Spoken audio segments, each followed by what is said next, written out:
We know there are many choices in internet radio, and the staff and host of LA Talk Live would like to thank you for choosing the internet's hottest destination for the most eclectic sound and invigorating talk. This is LA Talk Live. We are more than just talk.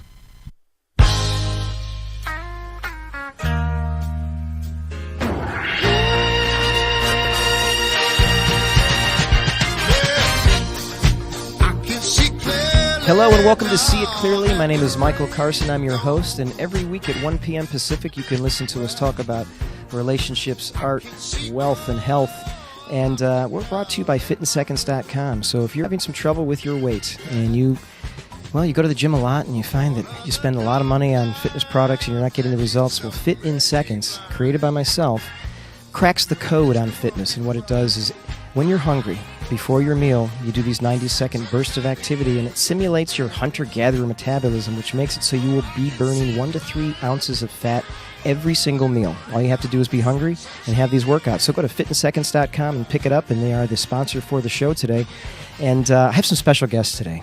Coming back is life coach Adriana Sorgi to help discuss how to go through a divorce gracefully. It's called a graceful divorce, and she has some great tips for getting along with your ex. And it doesn't have to be an ex-husband or an ex-wife. It can be an ex-girlfriend or boyfriend. There are so many complicated relationships out there where people share children, share pets, share property, and they still have to get along with each other when they're done. And Adriana is going to give us some really good tips on how to get through that storm, which some of us have been through, and hopefully if you've gone through it, you understand, and you might get some better tips for the next storm. And also joining us is an avant-garde artist, an amazing gentleman who I find to be also a marketing genius.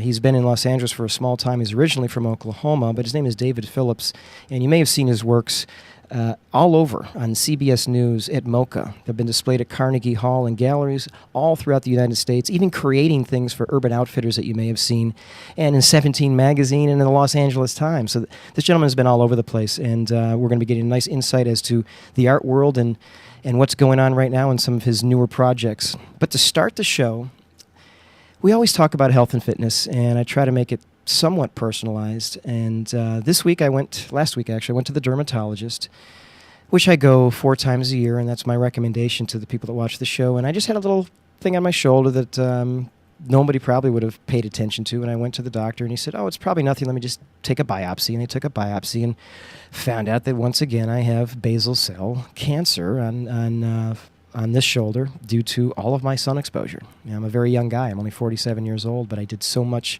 sun damage as a kid. So my tip to you is to make sure before the summer months start, go and zero out at the dermatologist. Bring your kids, bring yourself, bring your wife, bring your girlfriend and your boyfriend, and make sure that you get everyone checked out, because early detection is crucial. And I'm having to go back next week and have a little bit more of it excised out, which is normal. But it's something that, if I hadn't done, it would have turned into something that could have been melanoma.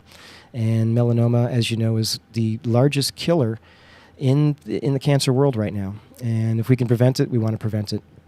So go into your dermatologist. If you don't have a dermatologist, you can get in contact with me, and I will get you a dermatologist. You can contact me at corehero@gmail.com. If you have any questions regarding anywhere in the country, I can find a dermatologist for you to make sure that you do have a checkup.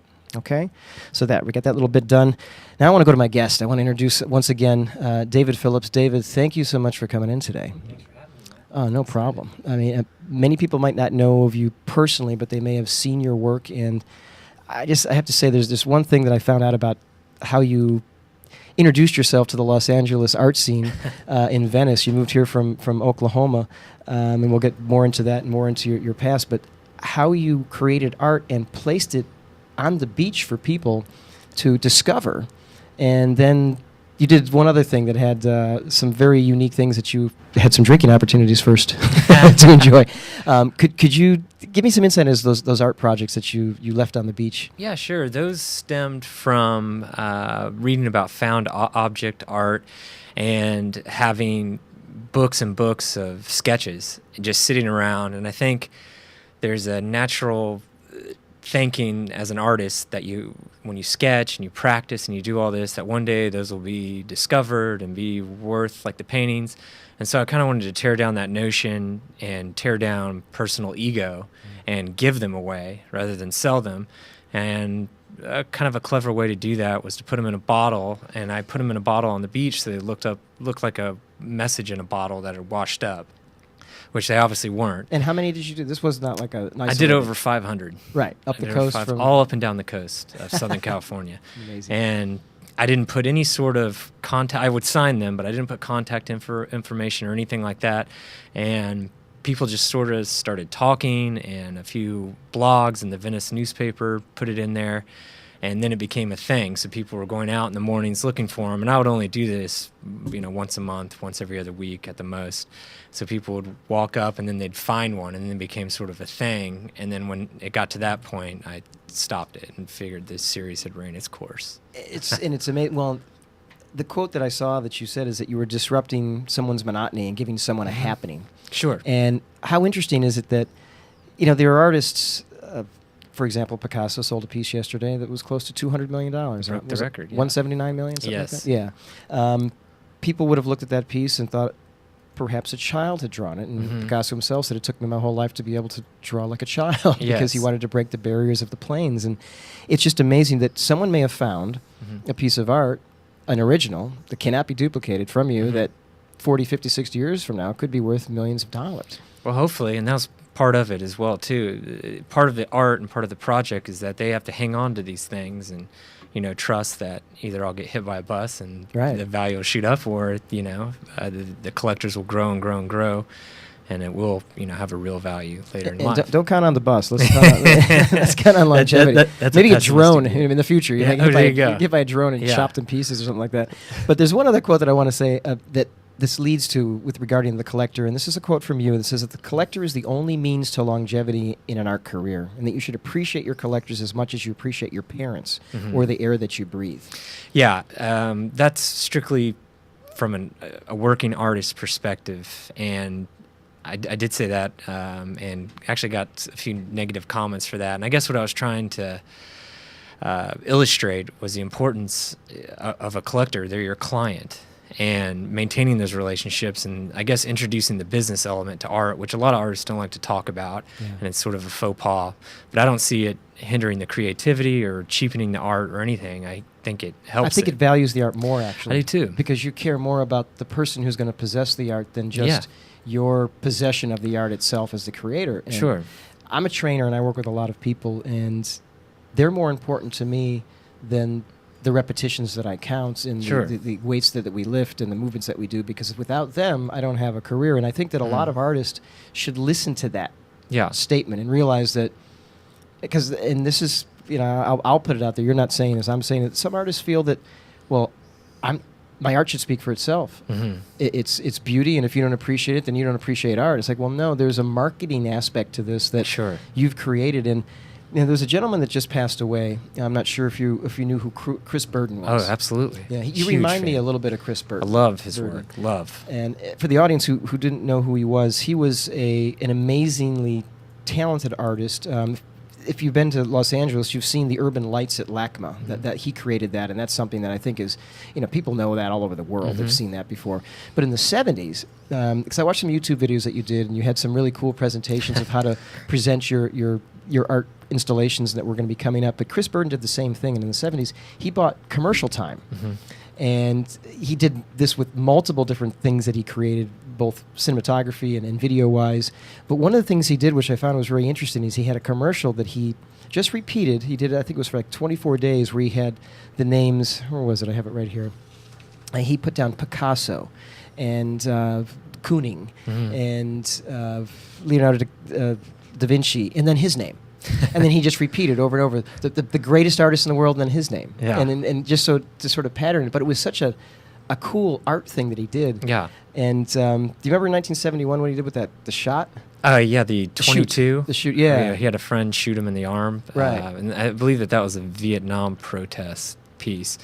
But yeah, his work is way out there, and I'm a huge fan. And the Picasso thing, when he was playing with public perception of artists and catapulting himself into that, and using a modern means at the time, television commercials, he's tying everything in beautifully. Really, and it was, it had a Warhol-esque feel to it without the darkness. Warhol had a little Sure. bit of a darkness, and he was Yeah. really tortured. He was Yeah, a tortured absolutely. guy. And as we spoke before, I've been very lucky. I've been able to work with Eli Broad, who's opening the Broad downtown, and I've been inches from many of the Warhol pieces that he has. Oh man. It's amazing. It's amazing. And to see the simplicity of the texture that he has, but it's precise. I mean, Yeah. there's no mistaking he did what he wanted to do. Excuse me. And he would discard things he didn't find lived up to his standards. Absolutely. And it's just an interesting guy. And so when it comes to the people that made you, you gave me a list of people like Ed Moses and Larry Bell and William de Kooning, especially William de Kooning. Your website is wino/strut.com. And there's many people might know this story, but if you give a quick story to why your site is titled that. Sure. I'm a de Kooning nut and have studied him and traveled the world to see his paintings. Went to Amsterdam just to see Woman number 4 in person. And I was repped by a gallery here in LA, and the blog thing and the internet was becoming a little more accessible and popular for artists. So they came to me and they said, "All right, David, we're going to get you a website, and what do you want to call it? What do you want to do?" And so I any little thing like that, I always try to see as an opportunity. And I figured I didn't just want to name it David Phillips Fine Art or something like that, just generic So I decided create a brand or create an idea, something behind it. And I was reading a biography on de Kooning at the time, and I read a story about he was really down and out, which as an artist I've been before, when you're out of money, out of materials, out of everything, especially starting out. And he was at that particular crossroads, and he could not sell a painting for his life. And a client of his offered him a case of wine for the painting, and he took it. And to get the painting to the client, he had to walk from the Lower East Side of Manhattan to the Upper East Side. And this thing is, 8 feet tall and 4 feet wide, and it's windy. It's New York. Yeah. And so he literally walked the painting across New York for a case of wine. And the idea of wino strut, it's an original term. It just popped in my head. And I decided to call my entire career wino strut. Fantastic. And he's a huge influence. And Huge. It's amazing artwork, too. And a lot of people who haven't seen his artwork, you can see it. You can go online and just hit images, and you'll have lots of images. But when you were a child, before these impressionists and these artists that were, you came to know as in later life, there was an interesting thing. You were punished by your parents for fighting with your brother, and the punishment actually turned into your career in a sense. Yes, yeah. My first touch or work practicing with art or learning about art, my grandmother was a well-collected still life painter, decently collected for the Midwest. What's her name? Eloise Phillips. She's passed on now, but she also painted out of Montecito and lived in an art colony there and sold out of there, and been in a few books and stuff like that. But even rewinding a bit, as a kid, my parents split up, and my grandma would have to help watch us. And I have 2 younger brothers, and we would get in trouble, and they'd have to split us up.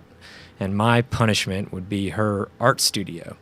And I'd go in there, and it just reeks of fumes and all the the materials, and it's kind of dizzying, and you don't really know what you're surrounded by at that age. And she would give me a picture of a flower or fruit bowl and make me draw it, and then make me paint it. And I started with oils. You started with oils. Started with oils. That's yeah, not easy. Right out the gate. Didn't know any. It was hard for me to learn acrylics and watercolors because of that. But I'm thankful for it now. But I would have to recreate these photos, and then she'd come in, and I'd be in there for 4 or 5 hours, and she'd swipe away what I did, and it was maddening because I was proud of it and thought it was decent. And she taught me to take away the preciousness of the art. To be too attached to it. Yeah, yeah, which helped later in life because when you first start selling and stuff, it's something you worked really hard on, and just to put a number on it and sell it is kind of disheartening and can make you jaded. Yeah. But that understanding of it helped me as an artist. I mean, it made me as an artist. So art started off as a punishment, and now I guess it's still kind of a punishment. And no, it's a punishment because. I know what you mean, because you're forced to do it. You can't. Yeah, it's like it's almost like an addiction that it's a healthy addiction. Sure. But it's a passion. But selling your artwork didn't happen as an adult. This happened very young. I started young. We were very poor, and anything to make money would help. And we were in the middle of Oklahoma, and In Novato, Oklahoma? We were in Nowata, Oklahoma, outside of Tulsa, Oklahoma. Outside of Tulsa. Yeah, outside of Tulsa. Wow. It's the sticks. And in Tulsa, there was a frame store there, and I had 3 or 4 completed wildlife paintings. I started off in wildlife art. That was me being a rebel from the fruit bowls, was doing animals. And I just did them straight up, ultra realism, every single hair, every single brush stroke. I would spend 3 months on them. And this frame store put them in their window, and I guess people started talking that a 12-year-old had done them, and it got a little traction. This is before the internet and all that sort of stuff. And I sold one. And when I sold one, it was something like $200, $300, But at that time, back then, yeah, my it God. was like my God, yeah, exactly. I'd be happy to sell something for that now.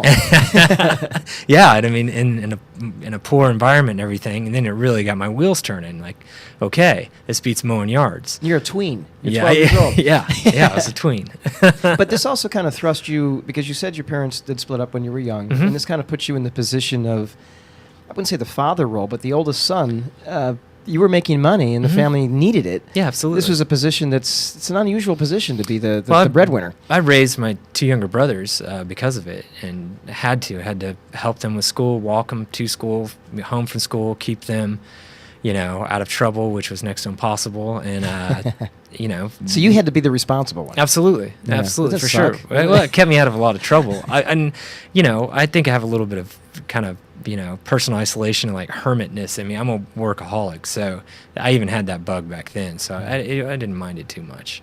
Well, that's good. That's good, because without it, we wouldn't have a lot of art that we now have. Sure, yeah, I probably would have been a hellraiser if I didn't have art. I can't even think what that would be like. Well, and so let's go back to Oklahoma again. And you're making art, and you're in Oklahoma, but the art scene in Oklahoma is much like the rest of the scene in Oklahoma.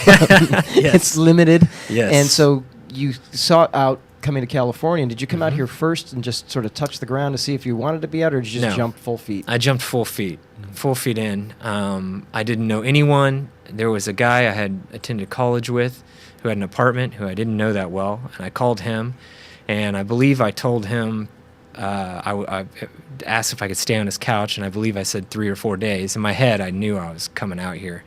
And the 4th day I was here, the day I got here, first of all, I thought it was the greatest place I'd ever been to. I walked. I think Cleveland could have been the greatest place after Tulsa, after Nowata, anything, Oklahoma. anything could have. Yeah. But my first walk down Main Street in Santa Monica, yeah. I was like, oh, I'm done. Yeah. This is it. This is it for me. Forgive me, that's true. Sure. And I didn't even. I had canvases and paints with me. I always do, and I always sketch like crazy. But I knew at the time, and for my age, I needed a job. And the thing out here was movies and production film. So I got a variety from a Barnes and Noble, and I answered an ad to be a production assistant, which I had never done, zero experience. It was my 4th day in LA, and I got the job, and I've been here 15 years now. That's excellent. That's excellent. Now, but art was your passion, so you get the PA job, but you're a self-marketing maniac in many ways. And Sure. I use maniac in an endearing term because I've been called worse. You would beat down the galleries with your art, and it wouldn't be one visit. You'd visit multiple times, and you'd give them another opportunity to turn you down. Absolutely. Or give me some insight as to how you broke into the gallery scene, or how you got representation, and where you're at. I forced my way into it, really. I had that job, and I would work 5 days a week, just insane hours, because you're a PA, and I would paint in the morning, and I would paint after work. So I got very little sleep, and the weekends, when that Friday would come, that was my time. I didn't have to work that Saturday and Sunday, and I saw that as an opportunity.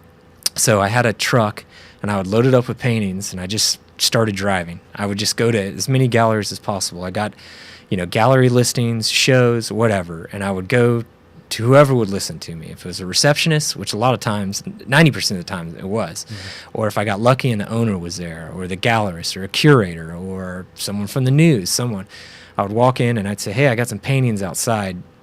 All of them would say, that's not how it's done. Like, get out of here. And this is before online submissions. Right. This is back when, to submit to galleries, you submitted by slides. Wow. which is expensive and through cumbersome. representation usually. Sure, yeah. But you had to have a middleman, otherwise they don't even believe in Sure. who you are. Yeah, Right. which at that stage I had no idea how to even go about getting that. I was just working my way in it, and after doing that for well over a year, and getting turned down by the same places and the same people, I'm not really easily embarrassed or anything like that, and any sort of being self-conscious about it just washed away. After you get turned down so much, you become numb to rejection. You just don't feel it. You just go in full force. And after If you believe in yourself. Sure, yeah, Because a lot of people that would be the end for them. yeah, sure. I mean, I believed in it, and I knew I had to keep trying. And I've always believed if you're going through hell, just keep going. And especially if there's a work ethic to it, and it's something that's just inside of you, no matter what that is, art, dancing, music, whatever, fitness. And so after doing that for a year, I walked into the Downtown Arts Center gallery of L.A., old, prestigious gallery at the time, really old school in their marketing and their thinking and stuff like that. Never took on young artists, ever. All their artists they repped were in their 50s, 60s. And were they contemporary art? Yes. They yeah. were. Yeah, So they at least that was there. Yeah, no, that was there. And I had a list, and it was in my top 5 of places. It was just the dream list. And there's a guy there, Alan Terrell, and I pulled in, and I asked him to come out to my truck to look at paintings, and he started laughing. And he's, again, told me, well, that's just not how it's done, kid. And he said, I've worked here for 12 years. And he goes, I tell you what, no one's ever asked me that, and I'll come out and look at them. And so he did, and I showed them to him. And they were large oil paintings, ginormous. And I showed them to him in a parking lot. And he just sort of, trying to riff on me, said, listen, I would sign you, but you got to have at least 30 of these. And at the time, I had 80. And so I said, well, if you come to my studio, I have 80. And he didn't believe me. So the next weekend, he came to my studio, and then we signed on the spot. Oh, that's fantastic. And are you still with that? No, I was for over 4 years, and then left for private representation, and then left that for Mocha, and then now I'm freelance. But it was a good run with them. It was Now, how long into your L.A., how long were you here before that happened?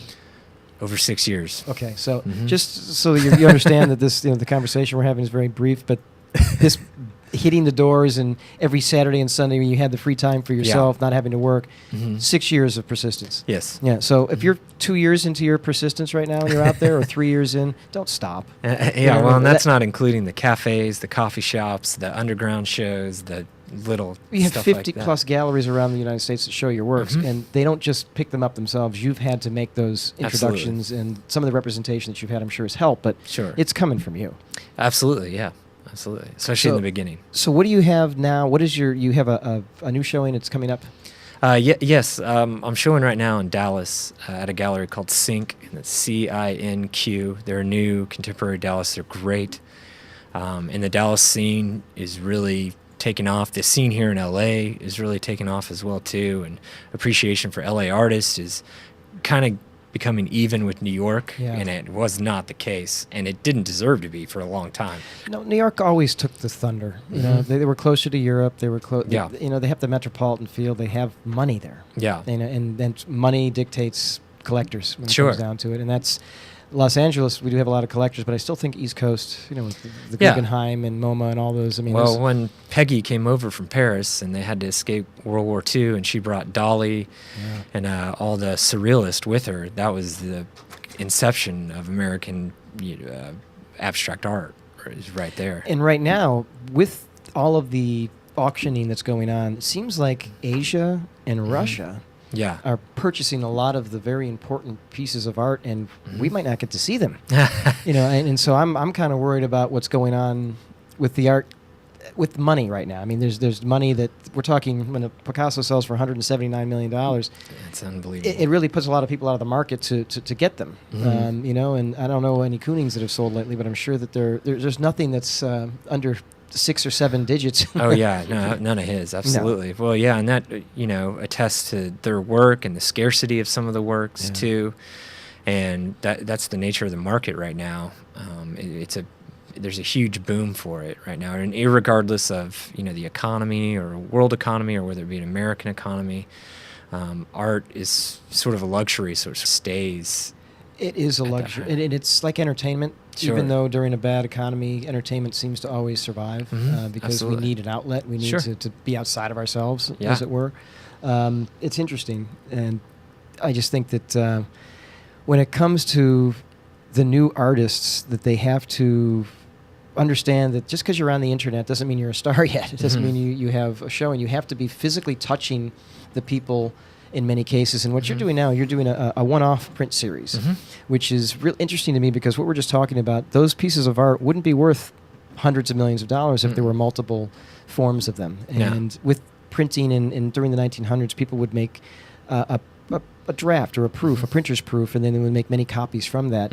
You're only going to create single ones, like the ones that were in the bottles that you provided for people. These are Absolutely. only going to increase in value because there's nothing else. Yeah, and I've never really been a print guy, and I sort of came around to it and sort of got out of my own way for it, and there was a lot of ego in that, and you got to, I don't know.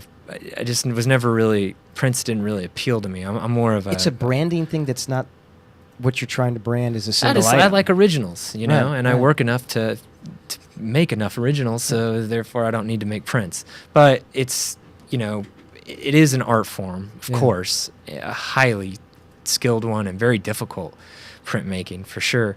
And so I wanted to segregate the way that I do it from other ways that people do it. And anytime an artist makes a print or a platelet or a lithograph, there's the natural propensity that you want to make more. Like, okay, now I can make 100 of this image. Right. So I want to tear down that and say, screw it, I'm going to do the hard work to make the print, but I'm only going to make one, and that's it. And then I destroy the masters, and it's literally, it's out of my hands. I've had clients buy one and say, come on, man, let me get one more, and we just won't tell anyone, which I would never do. And they're destroyed. Yeah, you can't do it. No. Because it will go against everything that you're trying to create. Absolutely. Yeah. Of course. I would never. It's like Leonardo da Vinci. They'll find some of those prints that they have from the... he would make a cutting or an etching. Yeah. And they did it so many generations that you could see that it was even from 100 years ago as opposed to 200 years ago, because of them just using the same plate over and over Sure. and over and creating another one from that plate. It becomes so watered down. What is the real art at this point Yeah. then? And what the artist not touching the art that you have, Yeah. I think doesn't make it art anymore. It makes it imagery. Yeah, sure. And imagery is not what you're just trying to create. You're trying to No. create emotional... No, and- I want there to always be segregation between imagery, what you call imagery, or what painters hate the word decorative, because there's usually great meaning and great thought behind a piece of art, or hopefully there is. And it's not just a decorative, oh, this looks cool. There's a story, Right. there's a composition to it. So that I wanted to include that in the one-off printmaking. And no gimmicks to it as well. Yeah, no gimmicks. I did none whatsoever. It's interesting. So the other side of you, which is very interesting, is that you do have a musical side to yourself. That, when you're not working as a PA and you're working on the weekends, and this is the past now, so you're not working as a PA anymore, but you have a band called the Buffalo Grass. Yes, yeah, a rock band, all Venice Beach locals. There's 4 of us. We play, I guess, what the kids now call retro rock. But, Right. Rolling Stones, sort of Exile on Main Play Street. rock. Yeah, just rock. Yeah. 12-bar blues over and over. If, Exactly. if it ain't broke, don't fix it. You want to mention any of the members of the band, just to give a plug? Yeah, I'll say hi to Cuff, Kent, Bob. Hope you guys are well. We're playing The Trip in Santa Monica this Friday night. It's at 2101 Lincoln Boulevard in Santa Monica, and all you need is an ID and $5 to get in. That's right, and we're the headlining band. There's 3 other bands. They would probably kill me right now for not knowing who they are, but I'm sure they're great. And we're going to be there. We go on last, and we like to have a lot of fun live. It's a high-energy show. That's fantastic. So if you're in L.A. and you want to go to a gallery and see your work, where should we go in L.A.? Right now, in L.A., you can't. The only gallery I'm showing at currently is Sync in Dallas. Gotcha. And if anyone listening wants to come to my studio, I promise it's a good time, and I welcome anyone who wants to come. Hey, I'd like to go. Yeah, anytime. I wasn't actually, I didn't know I could go. Yeah, of course, absolutely. It's on the beach. It's great. You'll love it. It's a really unique building. It's an old, sort of historical building in Marina del Rey. Fantastic. And that's a whole nother story in itself, the studio. So yeah, anyone, shoot me an email to info@wino-strut.com. Make a studio visit. Great. Yes, and if you want to go, once again, it's wino-strut.com. You can get David Phillips there, as well as, let's go on Friday. what is the 15th is Friday? Yes, It's this night. Friday. 11 p.m. at the Trip in Santa Monica. You're going to be at 2101 Lincoln Boulevard in Santa Monica. Check it out and say hi to David. Get his card. That way you can go and check out the studio and you know a little bit more about him as well. And as we go into the break, you're listening to a song from Mariah Moore. She's doing a cover called Jezebel. You've heard Sade sing it. This is Mariah singing it. She'll be here on the 9th of June. And I want to thank you so much, David, for coming on in. Thanks for having me. When we come back, we actually have a band called Future Birds with Wildheart from Georgia. We're going to use their song coming back in because they're one of your favorite bands. Oh, yes, and I they wanna are. Give you a little homage there. Good buddies. So, I'm going to text them. Yeah, that way, and this will be available right afterwards, so you can send it to Sweet. them and let them know we plugged them as well. Awesome, I will. So thank you so much, and I look forward to going to your studio. Awesome, man. Cool, thank you. All right, thank you. You're listening to See It Clearly. My name is Michael Carson. We'll be right back with Adriana Sorgi, life coach, to help us discuss graceful divorce and some great tips for getting along with your ex. Thanks. Where did you get that? Do you really want to know? She said it would seem she's on her way. It's more than just a dream. She puts on her stockings and shoes, has nothing to lose. She said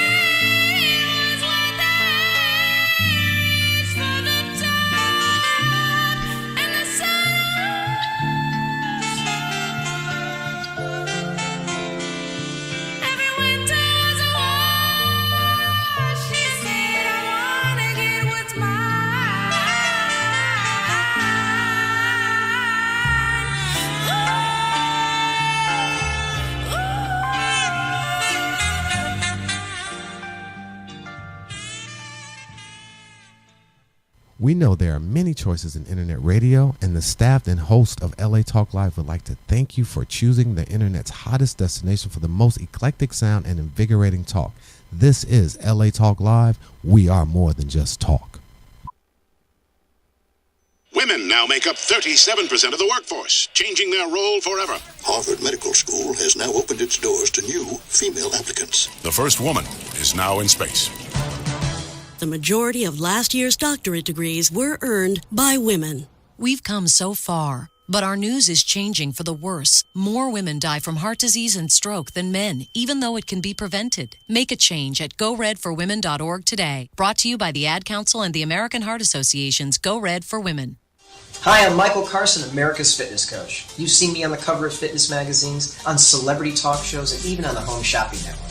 Well, my years of training celebrities and creating products for major corporations has led me to my most revolutionary product yet. It's called Fit in Seconds, and I'm going to be able to get you fit in just seconds.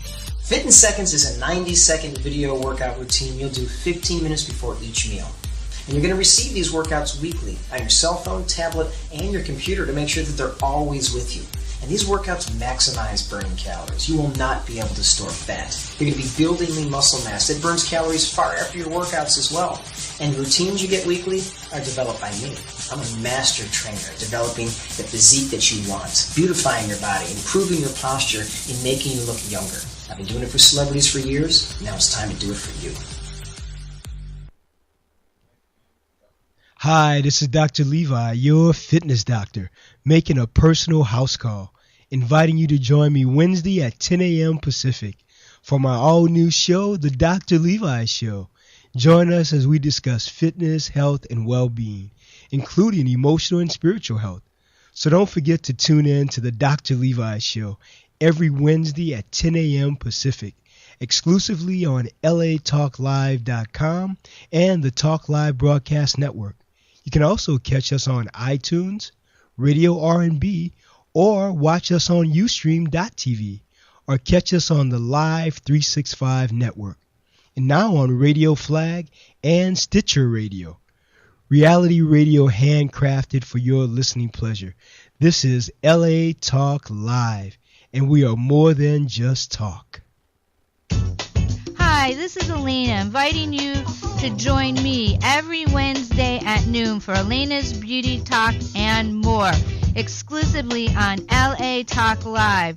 You can also catch us on iTunes Radio, R&B, or watch us on Ustream.tv. Reality radio, handcrafted for your listening pleasure. This is LA Talk Live, and we are more than just talk.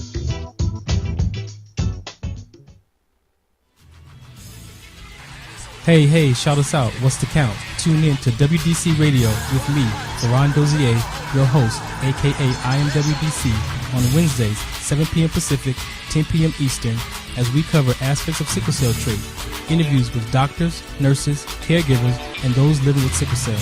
So be sure to tune in every Wednesday, 7 p.m. Pacific, on WDC Radio, exclusively here on LA Talk Live, where we're more than just talk.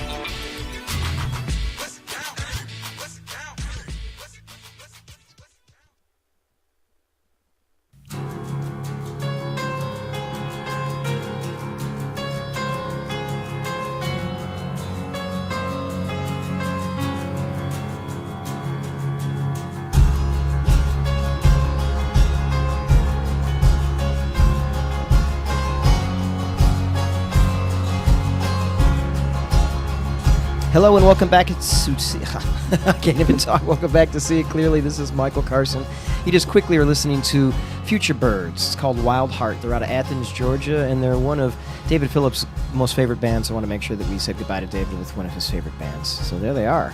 But in studio with me right now is returning guest Adriana Sorgi. Welcome. Thank you so much for having me back. I'm glad you're here. And we got to spend yesterday together as well. That's right. Adriana, who is part of Team Fit in Seconds now. She did shoot 8 segments with me yesterday, and you sent me a little text this morning. Oh my gosh, yes. You said you're sore? I'm really sore. Yeah, and we shot for 17 minutes. Oh my God, that's unbelievable. Yeah, that's all it is. Yeah, so when it comes down to Fit in Seconds workouts, they're very efficient. They make it happen fast, and thank you to being involved. And when you buy the year system, you'll be able to see Adriana from week 34 through 41. She will be in there with me, so you got to make it all the way to week 41 before we can see you, but then you get to see you. I'm definitely going to start doing my 90-second workout. Excellent. Yeah.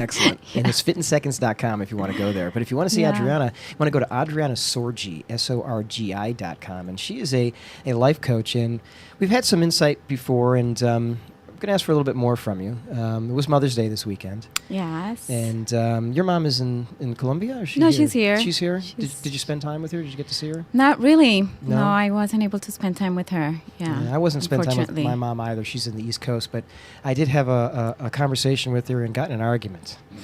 Oh, boy. Yeah. And I think partially, mostly my fault, because I asked her, hey, did you listen to my show last week?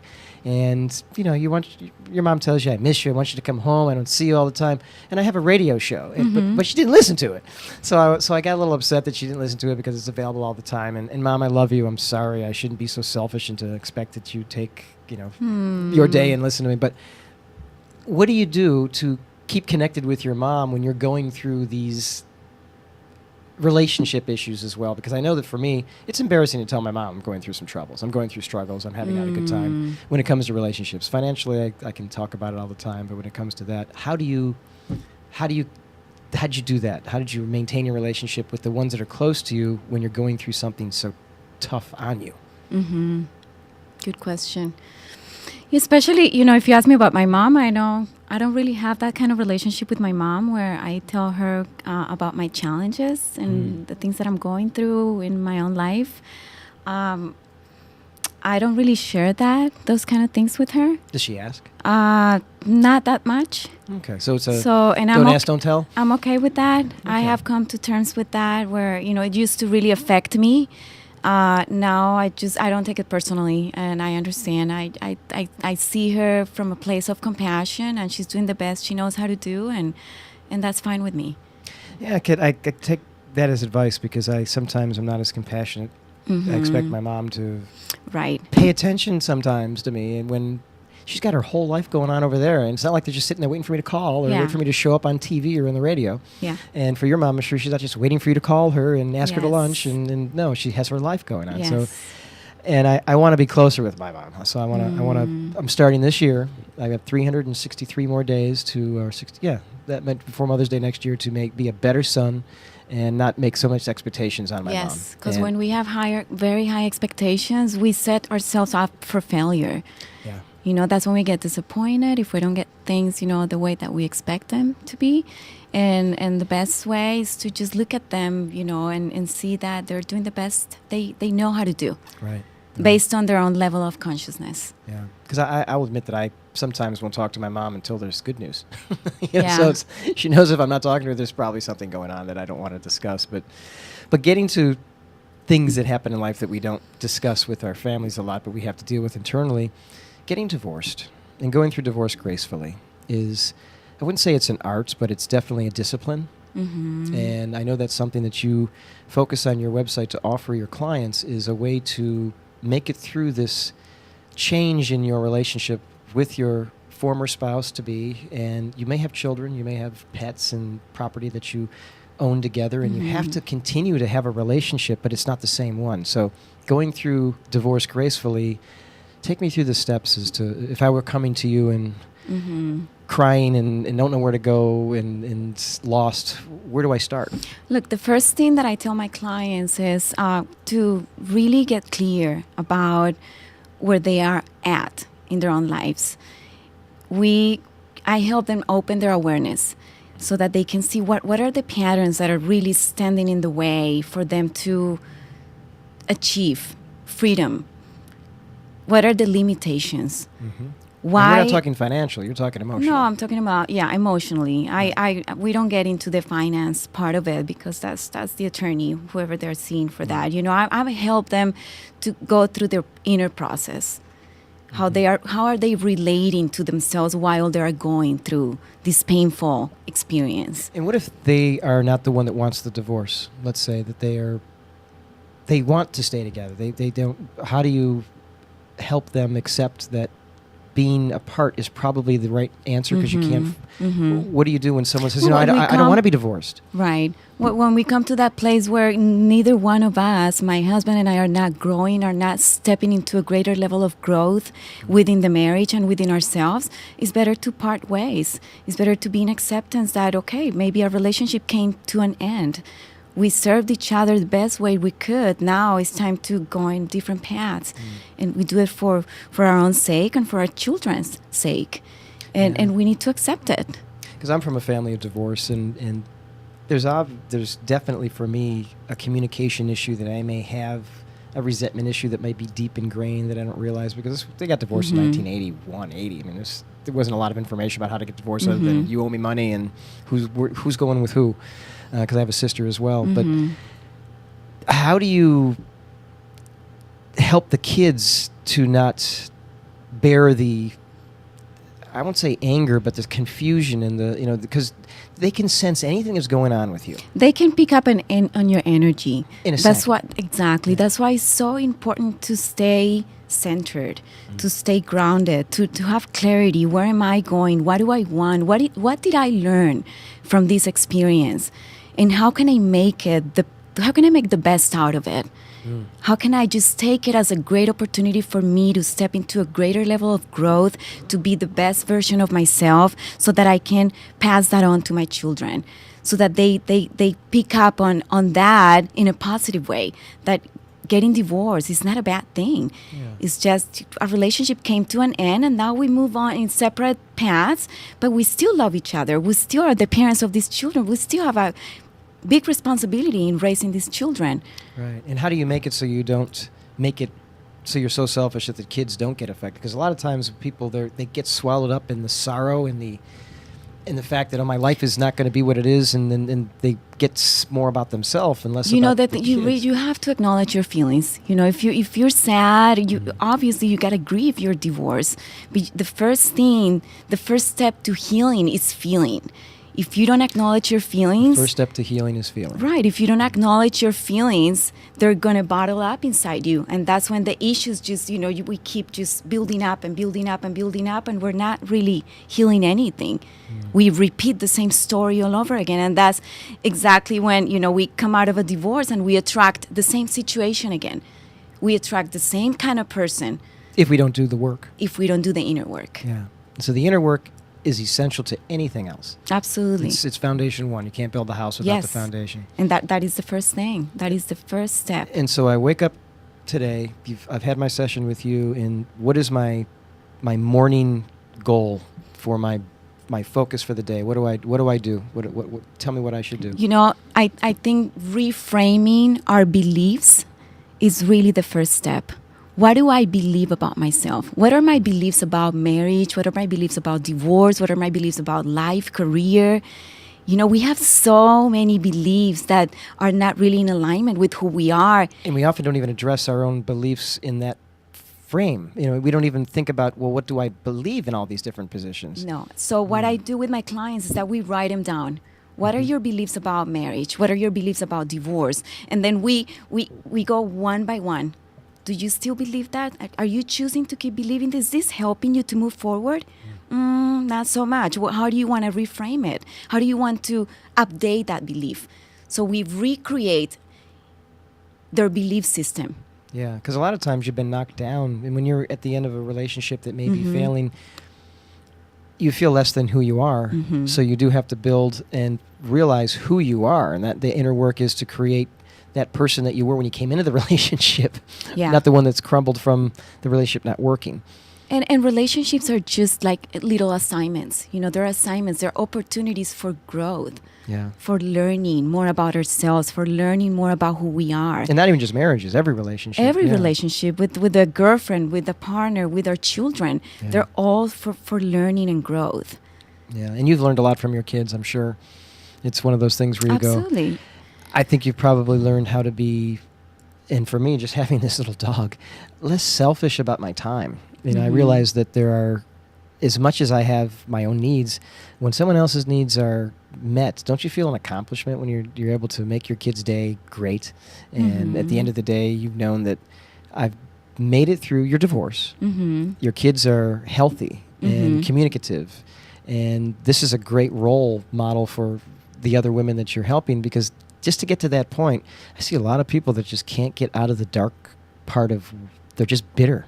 Yeah. Years after the divorce, they're still bitter. Yeah. And they haven't moved on. And I know from what you're telling me that the inner work hasn't been done to be able to move on. That's because they're still really stuck in their own, the belief system from the past. Yeah. That's because they haven't updated their beliefs, so that those beliefs are conducive to emotional pain, to emotional suffering. And suffering is really a choice. And people are more comfortable sometimes in the suffering they know very well, and less than the one that they're afraid to go into. That's right, because it's familiar. That's what they know. So they want to stay there. They don't want to. I've done it. They don't. Right, it's familiar. If you get out of that, it's like, you know, stepping into the unknown, and then what? You know, that brings a lot of fears. So a lot of people choose to stay there, to keep suffering. Now, a question about relationships after your divorce. Let's say that you've gotten through your divorce, or you're through the hardest part. When do you know you're ready to go on to another relationship, and how do you avoid the rebound? Because the rebound is, we've seen it on TMZ over and over and over. I mean, it's one of those things where it happens. So, yeah, absolutely. So when do you know? When you're very clear about what you want and what you're worthy of. What do you want? What you're worthy of. What you're worthy of. What do you want to break away from? And that's why every relationship, if you're self-aware, they teach you what you don't want. They're showing you. They're like mirrors. They're showing you what is it that I want and what is it that I don't want. So you make a list. What do I want? What kind of person do I want to attract? What kind of person am I worthy of? And the first thing is all those qualities that you're looking for in your partner, you have to embrace them yourself. Because they can't replace them for you. You have to become what you want to attract. If you want a person that is kind, that is loving, that if you want a true gentleman, then you got to become those things yourself. You know what I mean? Yeah, I do. You can't attract love into your lives. You cannot attract a loving person if you're not being loving with yourself. You attract who you are. And it's funny because there are things that, you know, I'm thinking to myself personally, I can't think of everyone else, but I'll do things that are damaging to myself, even though I'm about health and mental health and physical health. When I'm in a bad relationship, knowing that I'm just, it's almost like I'm self-abusing myself to stay in it. Yeah. I'm out of it now. I'm not in that relationship and haven't moved on yet. And it's one of those things where I'm asking these questions as a non-married person. How do I avoid that? And you're right. You know, I have to make sure that I'm not just there to serve the person that I'm with.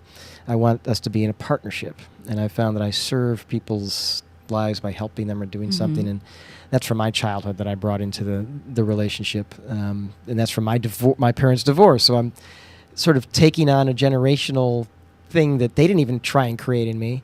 I'm trying to make things better all the time for the person when I should make it so we either exist together or we don't. I can't create it. Well, the first step is to become aware. What is the pattern? How do I keep attracting the same kind of relationship, same kind of people over and over? What am I doing that I keep being magnetized to those people and they're magnetized to me? So you have to become healthy yourself so that you can attract a healthy relationship. I call it the lifeguard. I'm kind of like the lifeguard that sits there and I just wait for someone to drown and then I swim out and save them, and that's been dictating several of my relationships in the last couple of years. And that doesn't serve anybody. Doesn't serve the other person, doesn't serve yourself. You can only serve someone to the extent that you can serve yourself. Yeah. Unfortunately, you're right. But fortunately, you're right. But I love the elevator analogy, which I tell my clients. If you get off the elevator on the 5th level, you're going to be hanging around the people that are on the 5th level. You attract those people, they're attracted to you. You're swimming in the same vibration. In order for you to attract people that are on the 6th level, what do you have to do? You have to elevate yourself. Exactly. You got to ascend. And how do you ascend? By healing the past, becoming aware of the patterns that are not serving you. Then you can go a little bit, step up. So take a hard look at yourself. Get off on the 6th level and then, do I like the people that are here? Yeah. Not so much. Okay, well, I want to keep ascending until you reach your goal of like being in that relationship that you truly are worthy of, that you desire, and that is healthy. I like that because it actually there's a corporate metaphor there too for business as well as relationships. They're always trying to get to the higher level in the building. Yeah. And when you get to that highest level, then you're free of all the other muck and crap that may have been holding you down, That's whether right. it's from your past relationships or your family's upbringing. It's tough. You free yourself of all the limitations that you have been carrying in your head, all the barriers that you have built inside your head and your heart that don't allow you to see who you truly are.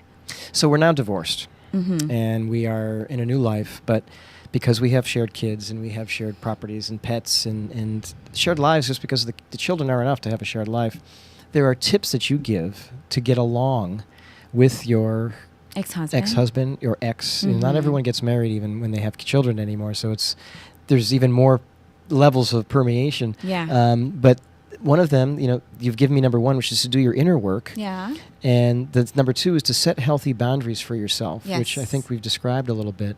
But ask for what you want is number 3.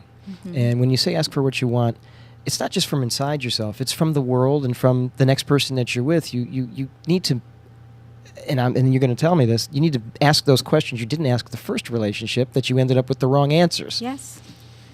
And especially women, we silence our voice because we're afraid of what other people are going to think, or we're afraid that we're going to chase the man away, And if we chase them away by speaking our truth and by asking for what we want, perhaps that's a pretty good feedback that that's not the man we want to be with. Right. You know what I mean? Yeah, but you got to ask the question first to yourself and to them, otherwise you don't discover it. And people would rather, I'll have someone with me rather than ask it and not have someone with me. Yeah, and that's settling. That's settling.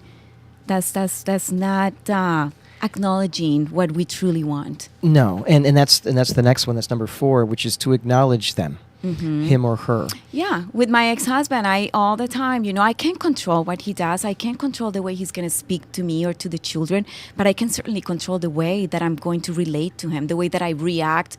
Yeah. In other words, I don't like to say react, but respond. Because when you say react, you're already giving it a negative connotation. It's aggressive when you react. Yeah. The way that you respond. Or not reacting. Because a lot of people, let's say they get the text, are you going to pick up your children from so-and-so, and you ignore the text. That's also an aggressive thing to do, is to not communicate with them when they're trying to. Well, that's not acknowledging the other person. Right. So you can't acknowledge someone by ignoring them. Yeah. But when I say, what was that? That was the first, number 3 is ask for what you want. Number 4 is acknowledge them. Acknowledge them. But what I mean about that is for example, with my ex-husband, every time he does something positive with the children, something that lights them up, I always tell him, I said, thank you so much. That's so great that you did this or that for the children. I really appreciate it. You're going to end up back together if you keep doing that stuff. No, thank you.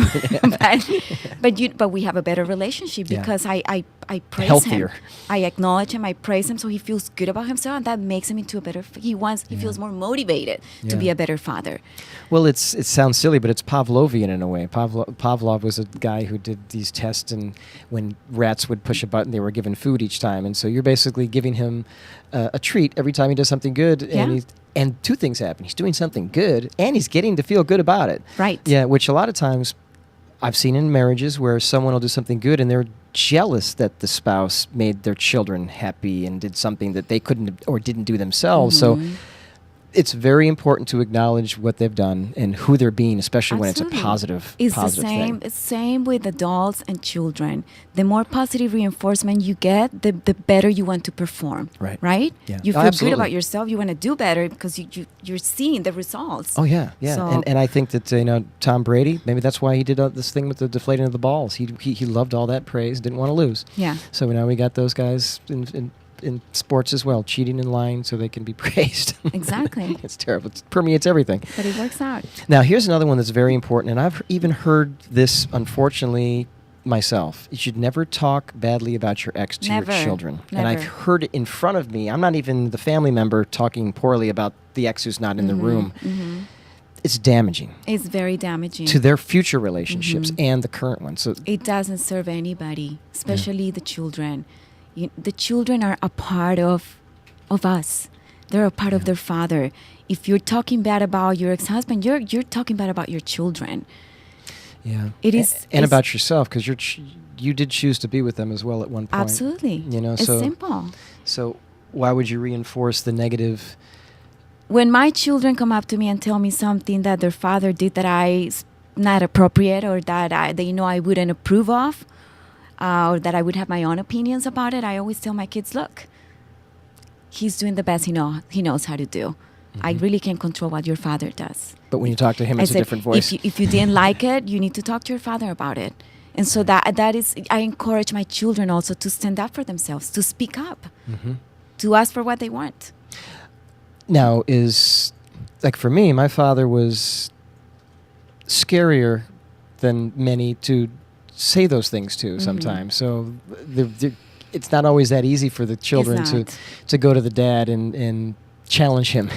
It's not. Yeah, Yes. and I'm just being honest. I mean, it's kind of what happens. It's as a teenager, they challenge the mom more than the dad a lot of times. They do. And it's not fair, but have you noticed that too? Absolutely, all the Yeah. time. Both They boys always and come girls. to me when they're angry, when they're not okay with something. It's always me. Right, It's yeah. my fault. Yeah, you're the Yeah. you're the one to be Yeah. beaten down for. Exactly. Yeah, so that's interesting because it's not just my life. It's something that happens. But I encourage them to talk, to speak to me. I there's always an open communication between my children and I.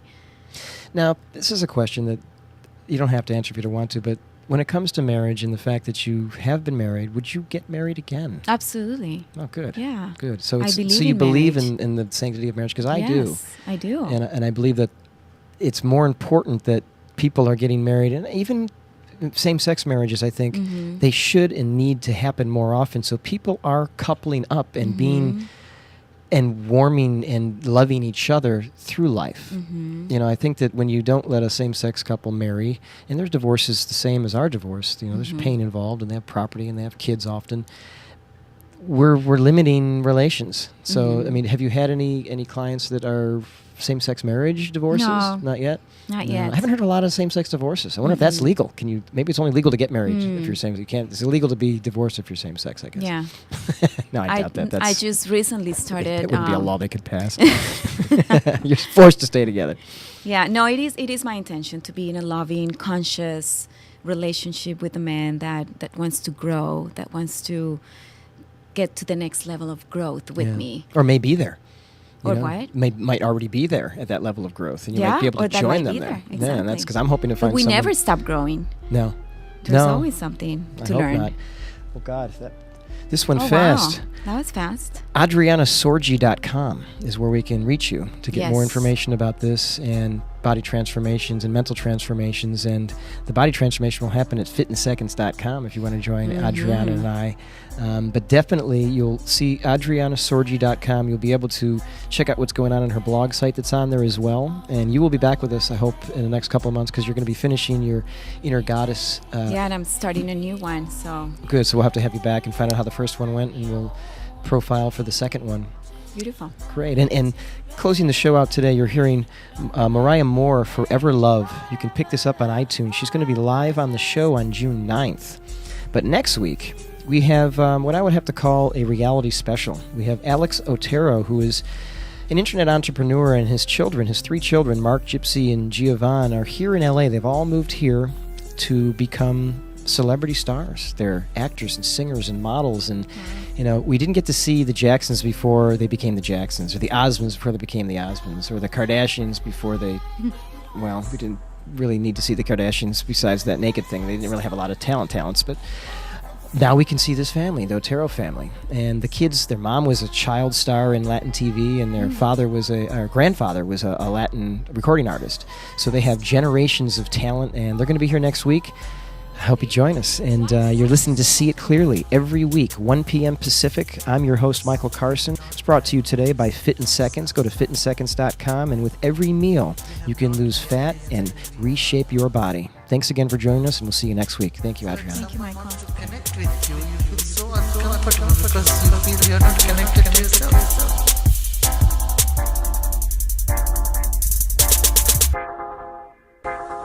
That strength in you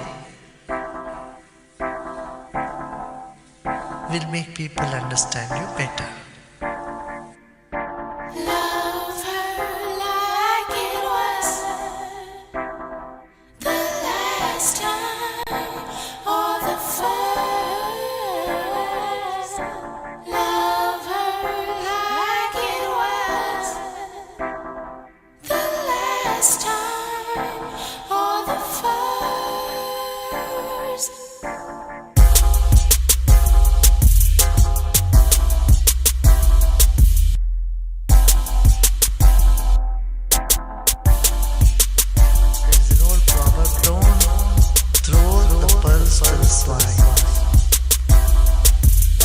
You first honor the love, and then just don't try to throw it if they don't honor.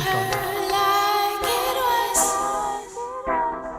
the last time or the first. Love her like it was the last time or the first. And again, you cannot force. Thank you for tuning in to LA Talk Live, reality radio handcrafted for your listening pleasure. This is LA Talk Live, and we're more than just talk. Stay tuned.